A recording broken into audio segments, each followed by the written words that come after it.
नमस्कार नाही, डायरेक्ट धमाका. Welcome to my channel Pragya's tips. तर आपल्याला रोज पोळ्यांसाठी कणिक भिजवताना किती पोळ्या करायच्या हे मोजता यावं यासाठी असे आपल्या हाताने एक एक पोळीचा एक एक कप्पा करून घ्यायचा. अशा मोजून पोळ्या करायच्या, बरोबर तेवढ्याच होतात आणि आपल्या पोळ्या कमी किंवा जास्तही होत नाहीत. आणि असा आपल्याला स्वयंपाक करताना छोट्या वाटणाऱ्या पण महत्त्वाच्या गोष्टींचा अचूक अंदाज येतो आणि थोडंसं स्वयंपाकाचं नियोजन सोपं होऊन जातं.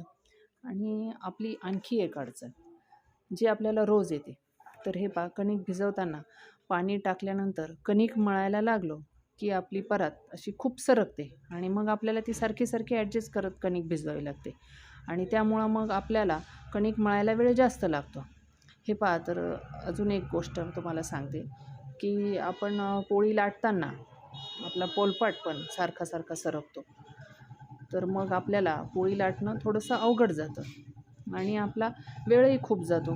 तर त्यासाठी पण मी तुम्हाला एक छोटीशी ट्रिक सांगते जी मला खूप उपयोगी पडते. तर ती तुम्ही नक्की वापरून पहा. आपल्याकडे काही जुने नॅपकिन वगैरे असतात, जे जाडसर सुती काही कापड असतात.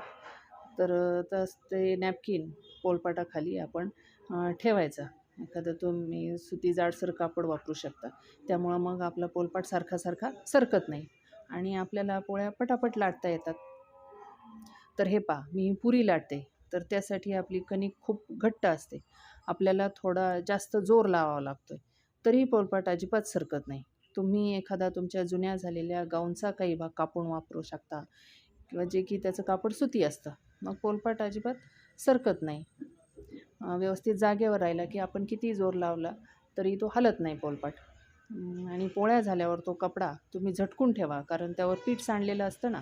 आणि नंतर मग तसंच पिठाच्या डब्यावर एखाद्या मोठ्या बाऊलमध्ये ठेवून द्या. आणि आपण कणिक भिजवतानासुद्धा असा परातीच्या खाली नॅपकिन टाकला तर परतसुद्धा अजिबात सरकत नाही आणि आपल्यालाही कणिक मळणं सोपं जातं. तर हे पुऱ्यांची घट्ट कणिक मळणंही किती सोपं जाते. तर मग कशी वाटली माझी ही ट्रिक कमेंट करून नक्की कळवा. आणि माझा व्हिडिओ जर आवडला असेल तर शेअर करा, लाईक करा आणि माझ्या चॅनेलला सबस्क्राईब नक्की करा, की जेणेकरून तुम्हाला माझ्या होम ट्रिक्स नक्की उपयोगी पडतील. तर भेटूयात नेक्स्ट व्हिडिओमध्ये. तोपर्यंत स्मार्ट राहा, स्टायलिश राहा आणि असेच माझे व्हिडिओ पाहत राहा. तर ओके, बाय बाय.